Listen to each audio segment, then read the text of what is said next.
Hi, I'm Dr. Courtney. Thanks for joining us today at Carmel Academy. Scripture says in Proverbs 25:2 that it's the glory of God to conceal a matter, and to search out a matter is the glory of kings. And we know that when it comes to spiritual questions, our searching out is best done by the careful reading of Scripture and through prayer, and just asking God to give us wisdom and make things known to us.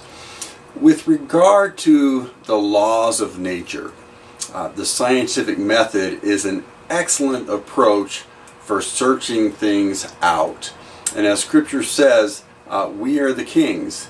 In other words, Psalm 8 says that man is crowned with glory and honor to rule over the creation. So when we pursue science, we can do it from a position of confidence. We're made in God's image, and we're doing something that God has told us to do.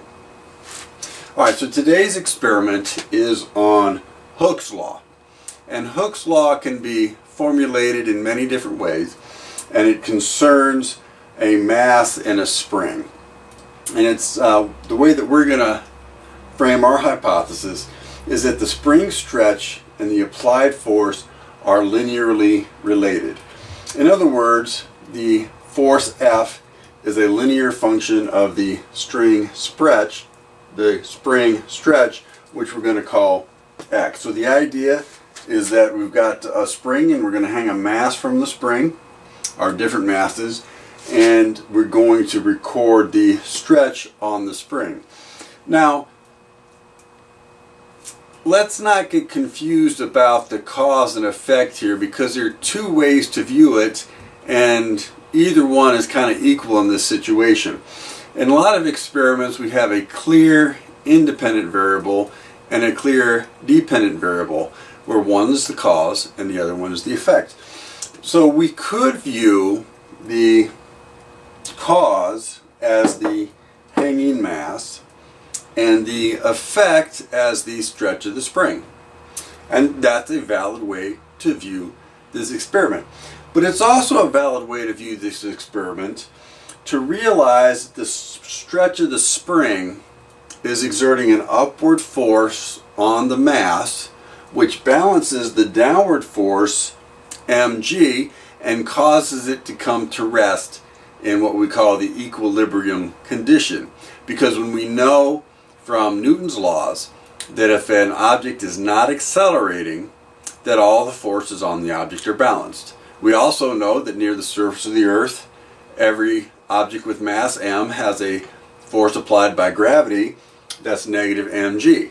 So if we observe the mass to be at rest, that's an equilibrium condition, and so we can say that the spring is the cause of equilibrium, balancing out the force of gravity and causing it to be at rest. So this complementary view on which is the cause and which is the effect is a real thing in this experiment, and even more so in the next experiment, the experiment on the simple harmonic oscillator, for which this experiment is a prerequisite. Alright, so without further ado, let's talk about how we're going to conduct our experiment. So we need a spring, and in this case I went to Ace Hardware and I bought 3 number 84 springs. And there's a whole bunch of springs and a bunch of drawers at the hardware store, and I was looking for some of the lighter ones, some that I knew I could apply the laboratory forces with these test masses that I have that would produce a stretch. And the reason I got 3 of them is because if you put 3 springs that are close to being the same in series like this, you'll get more stretch for a given weight. And if you get a little more stretch, it's easier to make accurate measurements, because if your measurement uncertainty is, say, a millimeter or half a millimeter, that's relatively less error if your range of stretches are, say, between 25 millimeters and 150 millimeters than they would be if you only had 1 spring and all your stretches were approximately a third of that. So you probably need a trip to the hardware store if you don't have some of these light springs hanging around. And these are great for this experiment. These are number 84 springs from Ace Hardware. Notice also that we have a length scale in the background. And what I had first was I first put this larger ruler in the background. But then when I noticed that there were smudges. It's an old ruler. It's been around for 20 years or so, and it's really not in that great a shape anymore. So I was unsatisfied with the accuracy of the stretch measurements, the position measurements that I could make. So what I did was I taped a newer ruler that's in really good shape and has really clear millimeter demarcations. I taped that right behind the spring so that I could make accurate length measurements. So the strategy, we're going to have a series of masses, and here from 100 to 400 grams in steps of 50. I'm going to hang the masses carefully to add up to those weights. And I'm going to carefully measure and record the stretch position in millimeters. And then what we'll see in our analysis a little later is we're going to convert the mass to force in newtons by first converting the mass to kilograms and then multiplying by the acceleration of gravity, because the force is equal to the mass times the acceleration of gravity.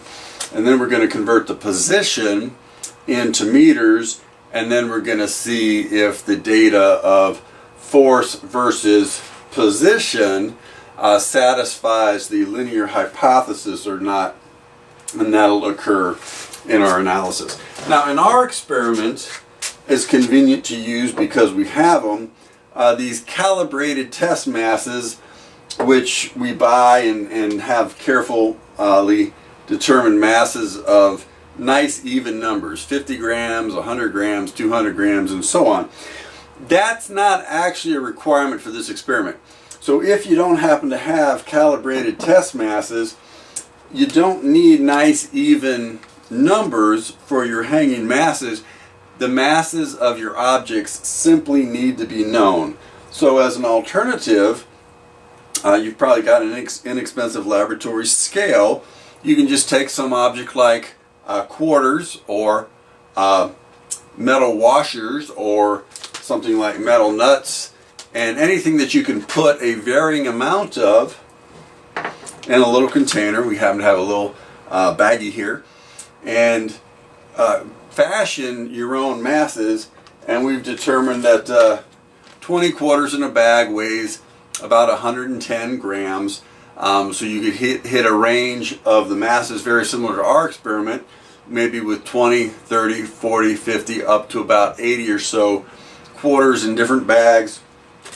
Hang them from a little string, and this way you can use quarters as your test masses, or washers, or anything you can put in a little baggie and kind of vary the mass with to hit a range of masses starting at about 100 grams and going up to about 400 grams. Now, if you can't get the number 84 springs, and these only cost less than $1.50 each, and you end up with a stiffer spring, maybe you end up with a spring that won't really stretch much at all, or won't stretch a measurable amount with 100 grams, and you need to work out your test masses that are heavier.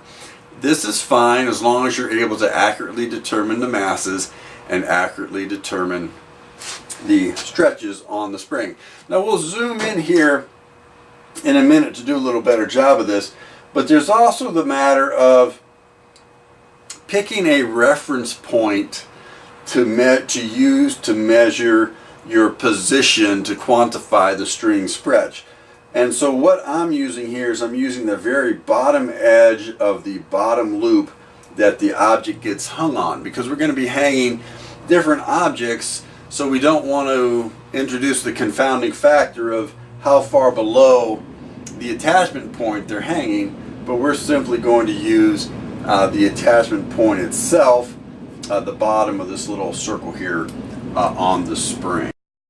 Alright, this is a close-up of the apparatus, and we have the springs hanging from a hook, and if you don't happen to have a convenient hook, it just needs to be attached to some sort of firm surface above it or firm attachment point above it, so that when you pull on the bottom of the springs, the top side doesn't move.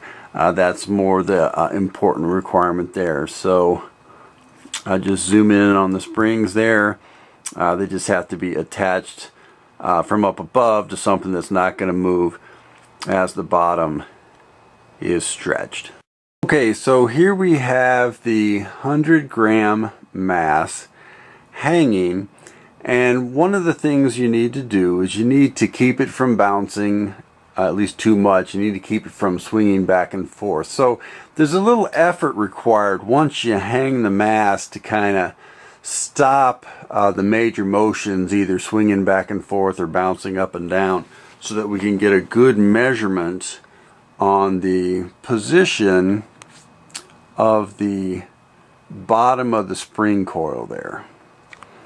So we can still see that it's moving a little bit, but we're able to get an accurate position on the bottom of the spring coil. And if you look carefully, and it's important to get your eye right on the same level so that you're looking directly horizontally to see that the bottom of the spring coil right there is at exactly the 3 centimeter mark. So 3 centimeters corresponds to 30 millimeters. So we record 30 millimeters in the lab notebook, and then since we don't have a 150-gram mass, we add a 50-gram mass to the 100-gram mass to provide 150 grams total mass. And then we just kind of work with it to try and minimize the oscillations. And then it takes a few moments for the oscillations to settle down so that we can zoom in on the point of interest and make an accurate measurement. Okay, so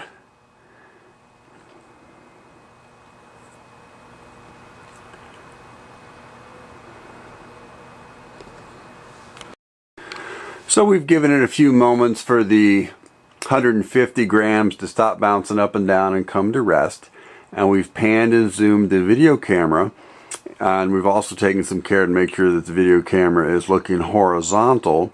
So now it's clear that the bottom of the spring coil is at 5.7 centimeters, which corresponds to 57 millimeters. So now we'll go ahead and hang 200 grams for the next measurement. Alright, now we've got the 200 gram mass up there, and we've given it a few moments to settle down, and we can now pan and zoom, taking care to be making a horizontal measurement so it's not affected by parallax. So now we can see that the bottom of the spring coil is at 8.4 centimeters, which corresponds to 84 millimeters. So we'll go ahead and record that and hang our next mass. Okay, now we've got 250 grams hanging, and we've given it a minute to settle down from the bouncing and the swaying. And so now we can pan and zoom in, taking care to make our horizontal measurement, but getting real close on that bottom coil. We can see that the bottom coil of the spring is aligned with the 11 centimeter mark, which corresponds to 110 millimeters, which is what we record in the lab note. Alright, so now we've got 300 grams up there, which is a 200 gram mass and a 100 gram mass. And it's still moving a little bit, but it's settling down, and it's probably not moving enough to obscure a measurement. Let's zoom in and see what we have. Alright, this one needed a little longer to settle down, but now it looks like it settled down enough to make the measurement. So this is 300 grams hanging mass, and the bottom of the spring coil there looks like it's at 13.7 centimeters, so that's 137 millimeters. Alright, now we've got a hanging masses that total 350 grams. It has taken some time to settle down enough to get a good measurement, but we've just waited for it, and now we can zoom in and we can see that the position of the bottom of the coil with 350 grams is at 16.4 centimeters or 164 millimeters. Alright, this is our last hanging mass. It's a total of 400 grams. And you notice we had to take a little care so that both masses are suspended. But notice that we're getting a little close to the base there, and we had to make sure that we're not touching the base or that there's no other forces on that spring other than the upward force of the spring and the downward force of the masses. So some care is taken that we're not touching anything. And we've also given it some time to settle so that it's not bouncing up and down, so that we can carefully get our eye horizontal with the bottom of the spring, and we see that the distance is 19.1 centimeters, which corresponds to 191 millimeters. Alright, now we're set up to analyze the Hooke's Law data in a spreadsheet, and all we've done so far is take our data recorded in our laboratory notebook and input it into a spreadsheet in the first two columns, the first one for mass and the second one in position, in the same units of the original measurements, that's grams and millimeters. But we want to really end up using Hooke's Law in the MKS system of units, or the SI system of units, so we compute the position in meters rather than millimeters. So that's just a spreadsheet formula like B3 divided by 1,000 is convenient to convert from millimeters to meters, and once we check the formula we just go ahead and copy and paste it down. Now the force exerted by the spring, which is in equilibrium with the gravity, is just mg, but we need to convert the mass to kilograms first, so that would be equals A3 divided by 1,000, because dividing by 1,000 converts grams to kilograms, and then times 9.81 meters per second squared is the acceleration of gravity, and this formula yields the force in newtons. And once we check it, we go ahead and copy and paste it down. So now we have our two variables, position and force, in the units that we want to move forward with in the analysis. So there's a couple of ways to analyze from here. So let's go ahead and we'll copy and paste the data. I'm just hitting a Control-C. You can also do your edit, and you can copy the highlighted data. And then we're going over to Graph.exe, which is the graphing program. Now we're in Graph.exe. We can insert a point series, paste the data in. Now let's go ahead and describe this as our Hooke's Law data.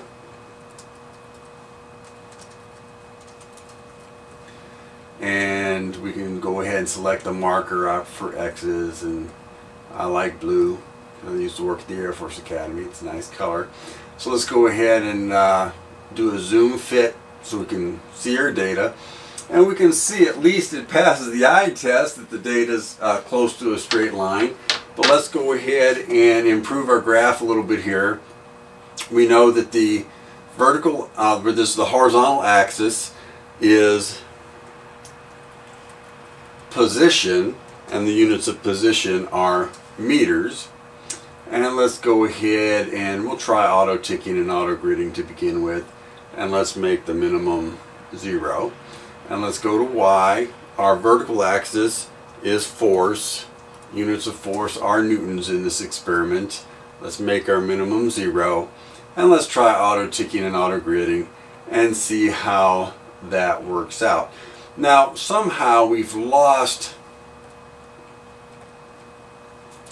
the vertical scale, so make some adjustments, get our vertical scale back. And I said vertical scale, I meant horizontal scale.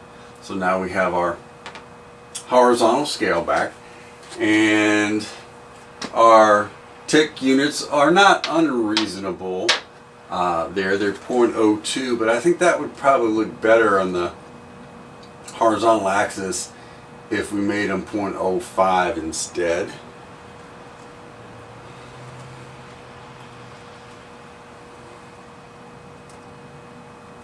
Alright, so that looks like what we want. Now we want to test the hypothesis that this data is a straight line, so go ahead and insert the trend line, linear, make it a little thicker there, and so that's our best fit trend line. And now if we take a little care, we can make it display that. Let's start at the top right and see how that looks.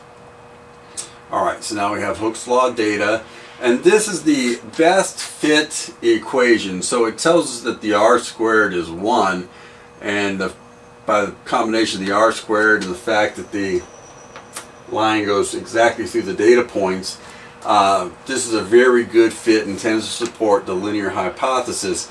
Now this variable here, the slope of the line, is what's known as the spring constant. So you'll want to write this down, record this carefully, because when we use this same mass and spring setup for the simple harmonic oscillator lab, for which this is a prerequisite, having the spring constant so accurately determined is an important part of the simple harmonic oscillator experiment. Alright, there's another test that I like to do, and it's really just a spreadsheet way of computing the least square fit and determining the slope and y-intercept of the straight line. But using a spreadsheet called linest, it also provides an accuracy estimate on the slope of the line, and it also provides r squared, because we know r squared, when you do a real experiment, r squared is never really exactly 1. It comes out as 1 in the graph exe program because of rounding. So if we just come down here to this element, we type in linest, L-I-N-E-S-T, open paren, and then it wants the y data, and that's an array starting with D3 and going to D9, so D3 colon D9, and then comma, C3 colon C9, and then comma 1 comma 1 tells us we want the statistics, and we want to go ahead and fit to both a slope and a y-intercept. And then this is the tricky part. You have to hit Control Shift Enter, and that gives us the whole array of output values. And this one here is the slope, and the slope is also the spring constant, the 18.3116 that we're going to need when we do the simple harmonic oscillator experiment. And the number right below the slope is the uncertainty in the slope. And it's important to have that, and then this number here is the r squared value. So the r squared value we see was not exactly 1, but it's 0.999978, so it's very close to 1. So that again is support for our hypothesis. Now since we have both the uncertainty and the slope, we can go ahead and compute our relative error, or our relative uncertainty, and the way we do that is we divide the uncertainty by the slope, so that's equals C11 divided by C10, and that's interesting that it's less than 1%, it's 2 parts in 1,000 is our relative error on our spring constant that we determined from this experiment. Wow, that was a nice, fun, and accurate experiment. Let's consider a little bit where the accuracy came from in that experiment. Why were our results so good? Why did we support the hypothesis so strongly, at least in the version that we had in the video? And hopefully you can repeat our success at home. Well, there are 2 fundamental measurements that go into this experiment. One is the determination of the force, which comes from the measurement of the mass. And we happen to use calibrated masses, but if you measure your masses on a simple electronic laboratory balance at home and carefully record them, your experiment can be as accurate as ours. The second thing was the position measurement. We carefully used the bottom of that coil on the spring where we hung all the objects. We carefully weighted it until it stopped wiggling around. We carefully got our eye right at the horizontal level to remove parallax error to accurately determine the position to the nearest millimeter. So if we're going to be kings, ruling over creation, searching out the laws of nature that God created in the original creation week, we need to be careful in our measurements. Thanks for joining us today at Carmel Academy. I'm Dr. Courtney.